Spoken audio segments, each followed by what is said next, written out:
नमस्कार दोस्तों, कैसे हैं आप सब लोग। उम्मीद है आप सब अच्छे होंगे और अपनी तैयारी को बड़े बेहतरीन ढंग से कर रहे होंगे। आज हम आपके सामने लेकर आए हैं सीडीपी के टॉप 45 क्वेश्चन जो आपकी सभी परीक्षाओं में पूछे गए हैं और आगे भी इसी तरह के क्वेश्चन आपसे पूछे जाने की संभावना है। तो चलिए देर बिल्कुल नहीं करेंगे, 45 क्वेश्चन का एक वीडियो हो जाता है और सारे क्वेश्चन आपकी परीक्षा के लिए हो जाते हैं इम्पोर्टेंट।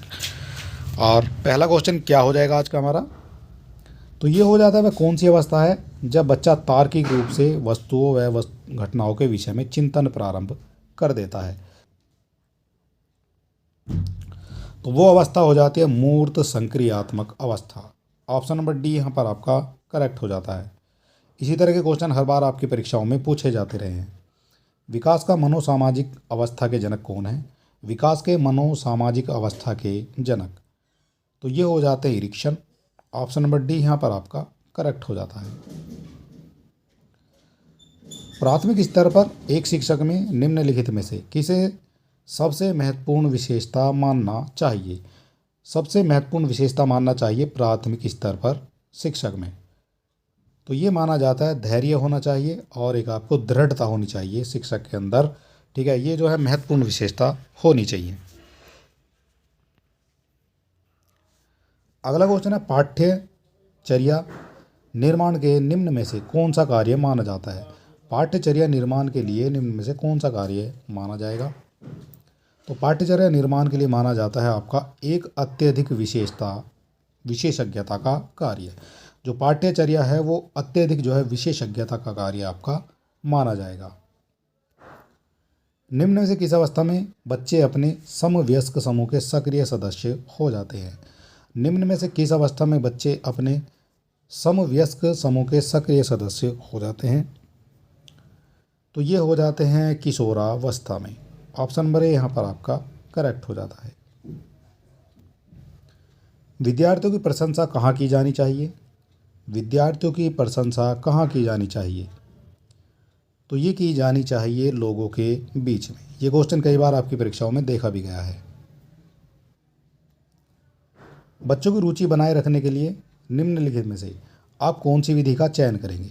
बच्चों में जो रुचि बनाई जाती है पढ़ने में और सभी चीज़ों में, उसके लिए आपको क्या करेंगे या कौन सी विधि का आप चयन करेंगे? तो बच्चों में जो रुचि बनाई जाएगी वो बनाई जाती है बच्चों को स्वयं गतिविधि करने के लिए दे देंगे तो वो उत्साहित हो जाएंगे और उनको जो है फिर वहाँ पर रुचि आनी स्टार्ट हो जाएगी। ऑप्शन नंबर डी यहाँ पर आपका करेक्ट हो जाता है। 6 से 10 वर्ष की अवस्था में बालक किस में रुचि लेना शुरू करते हैं? 6 से 10 वर्ष की अवस्था में बालक किस में रुचि लेना शुरू कर देते हैं? तो 6 से 10 वर्ष में जो है बच्चे विद्यालय में जो है रुचि लेना शुरू कर देते हैं। ठीक है, धर्म से मतलब नहीं है, मानव शरीर से भी नहीं और यौन संबंधों से भी 10 वर्ष का बच्चा जो है मतलब नहीं रखता है। अभिवृत्ति क्या है? ये क्वेश्चन पूछा गया अभिवृत्ति क्या है?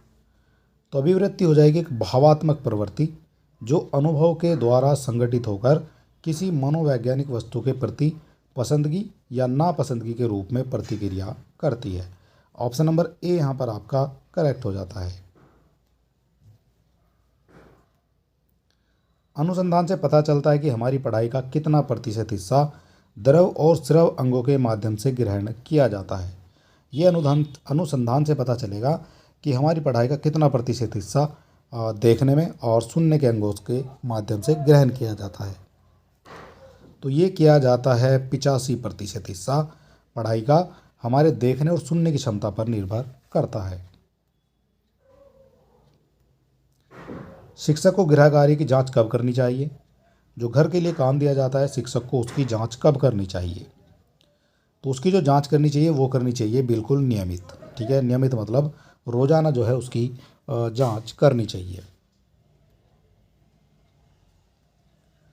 प्राथमिक विद्यालयों के बालकों के लिए निम्नलिखित में से किसे बेहतर मानते हैं? प्राथमिक विद्यालयों के बालकों के लिए निम्नलिखित में से किसे बेहतर माना जाता है? तो ये माना जाता है स्वयं के द्वारा किया गया जो अनुभव है वो बेहतर माना जाता है प्राथमिक विद्यालय के बालकों के लिए। गणित में अधिगम निर्योग्यता का आकलन निम्नलिखित में से किस परीक्षण द्वारा सर्वाधिक उचित तरीके से किया जाता है? सर्वाधिक उचित तरीके से किया जाता है गणित में अधिगम निर्योग्यता का आकलन। तो ये किया जाता है आपका निदानात्मक परीक्षण। ठीक है, निदान होता है ताकि आपको जो समस्या का पता चल सके, उसको जो है निदान कहा जाता है। जब किसी शिक्षक पर प्राधिकारी हावी होता है या उसे अन्य कार्य करने के लिए विवश किया जाता है तो उसकी क्षमता क्या होगी। जब शिक्षक पर प्राधिकारी हावी हो जाए या फिर उसको दूसरे कार्य करने के लिए दे दिए जाए, जैसे गांव में कुछ काम हो रहा है, प्रधान के साथ जाना है, बहुत सारे काम हो जाते हैं जिसमें शिक्षक को जो है दूसरे कामों में लगा दिया जाता है। शिक्षक को निर्वाचन में लगा दिया जाता है, इलेक्शन में लगा दिया जाता है या जनगणना में लगा दिया जाता है। ठीक है, तो उससे क्या होगा, उससे शिक्षक की क्षमता क्या होगी, कई गुना बढ़ जाएगी, तो बढ़ेगी तो कहीं भी नहीं, तो उसकी जो क्षमता है वो घट जाएगी। ठीक है, तो ऑप्शन नंबर बी यहाँ पर आपका करेक्ट हो जाएगा, क्योंकि उसका जो सारा ध्यान है वो अन्य कामों में चला जाएगा और बच्चों को पढ़ाने में फिर उसका ध्यान नहीं रहेगा। एक बच्चे की वृद्धि और विकास के अध्ययन की सर्वाधिक अच्छी विधि निम्न में से कौन सी है। एक बच्चे के वृद्धि और विकास के अध्ययन की सर्वाधिक अच्छी विधि निम्न में से कौन सी है। तो ये हो जाती है आपकी जो विकासीय विधि होती है, ये आपकी सबसे अच्छी विधि मानी जाती है। विद्यार्थियों में सामाजिक विकास विकसित करने हेतु एक अध्यापक को क्या करना चाहिए। जो विद्यार्थी हैं उनमें सामाजिक विकास विकसित करने हेतु अध्यापक को क्या करना चाहिए। 4 ऑप्शन आपको दिए गए हैं। तो शिक्षक को करना चाहिए, अध्यापक को करना चाहिए कि विद्यार्थियों के सभी पक्षों को जानना चाहिए। ठीक है, जब वो विद्यार्थियों के सभी पक्षों को जानेगा तब जो है अध्यापक बेहतर तरीके से उस विद्यार्थी पर काम कर सकेगा। विकास निम्न में से कैसा परिवर्तन है। विकास निम्न में से कैसा परिवर्तन है। तो विकास हो जाता है ये गुणात्मक परिवर्तन। ऑप्शन नंबर ए यहाँ पर आपका करेक्ट हो जाएगा। शब्द जो आइडेंटिशियल एलिमेंट है यानी समान तत्व इसको कहा जाएगा, निम्न में से किससे गहन संबंध रखता है। जो आइडेंटिकल एलिमेंट है ये किससे जो है गहन संबंध रखता है। तो ये रखता है आपका अधिगम स्थानांतरण से। ऑप्शन नंबर सी यहाँ पर आपका करेक्ट हो जाएगा। संकल्पनाओं की व्यवस्थित प्रस्तुति विकास के निम्नलिखित में से किन सिद्धांतों के साथ संबंधित हो सकती है। ये बात की गई है जो संकल्पनाओं की व्यवस्थित प्रस्तुति है विकास के निम्नलिखित में से किन सिद्धांतों के साथ संबंधित हो सकती है।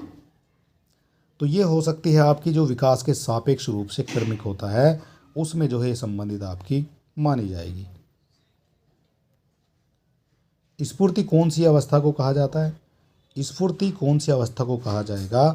तो स्फूर्ति जो होती है वो सबसे ज़्यादा देखने को मिलेगी आपकी बाल्यावस्था में। ऑप्शन नंबर डी यहाँ पर आपका करेक्ट हो जाएगा। ठीक है, स्फूर्ति पूछी गई है तो वो सबसे ज़्यादा होती है आपकी बाल्यावस्था में।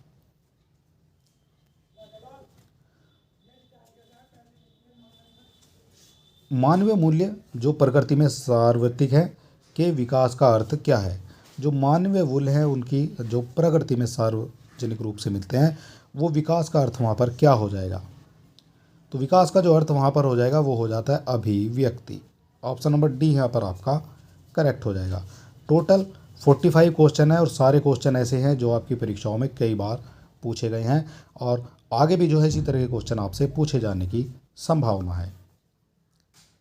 वातावरण वह बाहरी शक्ति है जो हमें प्रभावित करती है। यह कथन किसका है। वातावरण वह बाहरी शक्ति है जो हमें प्रभावित करती है। तो ये जो कथन है ये हो जाता है आपका रोज का। ऑप्शन नंबर बी आपका करेक्ट हो जाएगा। यदि विद्यार्थी पाठ के दौरान लगातार गलतियां करता है तो शिक्षक को निम्नलिखित में से क्या करना चाहिए। पाठ के दौरान गलतियां करता है जो शिक्षार्थी है, जो विद्यार्थी है, तो टीचर को क्या करना चाहिए। तो टीचर के लिए सबसे जो सही जवाब है वो हो जाएगा अनुदेशन कार्य करना चाहिए। समय सारणी अथवा बैठने की व्यवस्था में परिवर्तन कर देना चाहिए। अगर वो आगे बैठता है तो उसको पीछे बैठा देना चाहिए और वो पीछे बैठता है तो उसको फिर आगे की तरफ बैठा देना चाहिए। तो कहीं ना कहीं जो है थोड़ा सा आप इम्प्रूवमेंट करेंगे तो हो सकता है बच्चे का जो है विकास होना शुरू हो जाए या फिर उसकी समझ में कुछ आ जाए। ठीक है, तो ऑप्शन नंबर ए यहाँ पर आपका करेक्ट हो जाएगा। संवेदना ज्ञान की पहली सीढ़ी है, यह कथन किसका है। संवेदना ज्ञान की पहली सीढ़ी है। तो ये कथन हो जाता है आपका मानसिक विकास का। ऑप्शन नंबर ए यहाँ पर आपका करेक्ट हो जाएगा। एक कक्षा में व्यक्तिक भिन्नताओं के क्षेत्र निम्न में से कैसा हो सकता है। एक कक्षा में जो व्यक्तिक भिन्नताओं का क्षेत्र है वो निम्न में से कैसा हो सकता है। तो वो हो जाएगा यहाँ पर रुचियों के, सीखने के और चरित्र के जो है जैसा हो जाएगा। तो ऑप्शन नंबर डी यहाँ पर आपका करेक्ट हो जाता है। ठीक है, एक कक्षा में व्यक्तिगत भिन्नताओं के जो कैसा हो सकता है, तो रुचियों में हो सकता है, सीखने में और चरित्र में भी हो सकता है। मानव विकास के संबंध में निम्न में से कौन सा कथन गलत है। मानव विकास के संबंध में कथन हो जाता है गलत, और गलत कथन दिया गया है आपका विकास जो है एक रेखीय होता है। ठीक है, विकास जो है रेखीय नहीं होता है, तो ये आपका यहाँ पर गलत हो जाएगा। समायोजन शिक्षा का मुख्य कार्य क्या है। जो समायोजन शिक्षा है उसका मुख्य कार्य क्या है। तो समायोजन शिक्षा का जो मुख्य कार्य है वो हो जाता है विद्यालय ना आने वाले बच्चों को विद्यालय में लाना, विशेष आवश्यकता वाले बच्चों को मुख्य धारा में लाना, और विशेष व सामान्य बच्चों को साथ पढ़ने की सुविधा देना। तो ये जो है सभी आपके यहाँ पर करेक्ट हो जाएंगे। ठीक है, ये हो जाते हैं समायोजन शिक्षा के मुख्य कार्य। शारीरिक विकास का क्षेत्र निम्न में से कौन सा है। शारीरिक विकास का क्षेत्र हो जाएगा आपका स्नायुमंडल भी हो जाता है, मांसपेशियों में वृद्धि भी हो जाती है शरीर में जब विकास होगा, और एंडोक्राइन ग्लैंड्स का जो है विकास भी हो जाएगा। तो इस तरह से तीनों आपके करेक्ट हो जाएंगे, और ऑप्शन नंबर डी यहाँ पर आपका फिर करेक्ट हो जाएगा। ठीक है, क्योंकि ये सभी जो है आपके शारीरिक विकास से संबंधित हो जाएंगे। बच्चे की बुद्धि लब्धि 90 से 110 के मध्य है, तो वह कैसा बुद्धि वाला बच्चा हो जाएगा। 90 से जो 110 के मध्य बुद्धि है वो होती है आपकी सामान्य बुद्धि। ठीक है,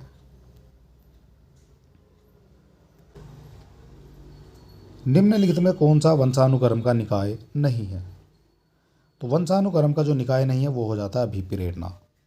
ऑप्शन नंबर डी यहाँ पर आपका करेक्ट हो जाएगा। अधिगम का पुनरावृत्ति का सिद्धांत निम्न में से किसने दिया है। जो अधिगम है उसमें पुनरावृत्ति का जो सिद्धांत है वो दिया गया है पैट्रिक पावलोव के द्वारा। ऑप्शन नंबर सी यहाँ पर आपका करेक्ट हो जाता है। बिग व हेड किस अवस्था की विशेषताओं को सर्वोत्तम रूप से व्यक्त करने वाला एक शब्द है। परिवर्तन, परिवर्तन शारीरिक, सामाजिक और मनोवैज्ञानिक होता है। तो इसका जो करेक्ट आंसर है वो हो जाता है आपका किशोरावस्था। ठीक है, बिग व हेड किस अवस्था की विशेषताओं को सर्वोत्तम रूप से व्यक्त करते हैं, और इसमें जो है आपको परिवर्तन देखने को मिलेगा, शारीरिक परिवर्तन देखने को मिलेगा, सामाजिक और मनोवैज्ञानिक जो डेवलपमेंट है वो भी देखने को मिल जाता है। तो किशोरावस्था में ये मिलेगा। क्रिस्टीना अपनी कक्षा को क्षेत्र भ्रमण पर ले जाती है और वापस आने पर विद्यार्थियों के साथ भ्रमण पर चर्चा करती है, तो वह निम्न में से किस ओर संकेत करता है। तो ये संकेत करता है आपका सीखने के आकलन के लिए। ऑप्शन नंबर ए यहाँ पर आपका करेक्ट हो जाता है। मानव विकास कुछ विशेष सिद्धांतों पर आधारित है, निम्न में से कौन सा मानव विकास का सिद्धांत नहीं है। कौन सा हो जाएगा जो मानव विकास का सिद्धांत नहीं है।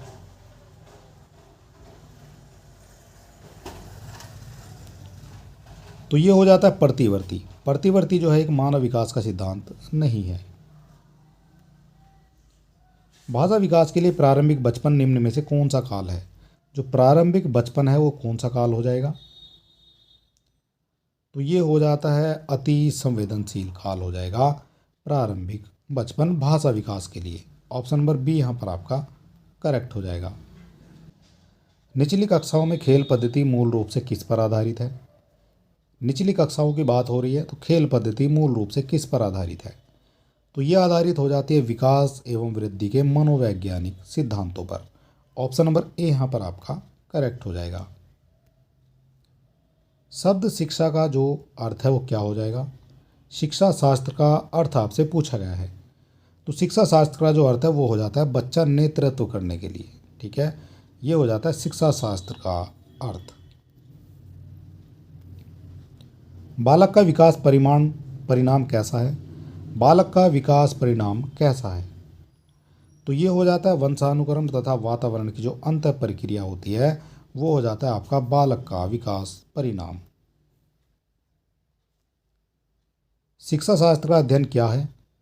शिक्षा शास्त्र का जो अध्ययन है वो हो जाता है शिक्षण विधियों का। ठीक है, शिक्षण विधियां होती है शिक्षा शास्त्र का अध्ययन। विकास कभी न समाप्त होने वाली प्रक्रिया है। यह विचार किससे संबंधित है? जो विकास है वो कभी न समाप्त होने वाली प्रक्रिया है और ये जो विचार है ये हो जाता है निरंतरता का सिद्धांत। ठीक है, ऑप्शन नंबर डी यहाँ पर आपका करेक्ट हो जाएगा। इनमें से कौन सा बच्चे के शारीरिक विकास को दर्शाता है?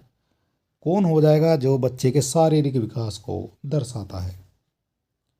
तो शारीरिक विकास को दर्शाएगा आपका ये मात्रात्मक। ऑप्शन नंबर बी यहाँ पर आपका करेक्ट हो जाता है। व्यक्तिगत शिक्षार्थी एक दूसरे से किस में भिन्न होते हैं? जो व्यक्तिगत शिक्षार्थी एक दूसरे से भिन्न होते हैं तो वो भिन्न हो जाएंगे आपके विकास की दर में। ऑप्शन नंबर बी यहाँ पर आपका करेक्ट हो जाता है। बच्चे की वृद्धि और विकास का जो अध्ययन करने के लिए सबसे अच्छा तरीका निम्न में से कौन सा है?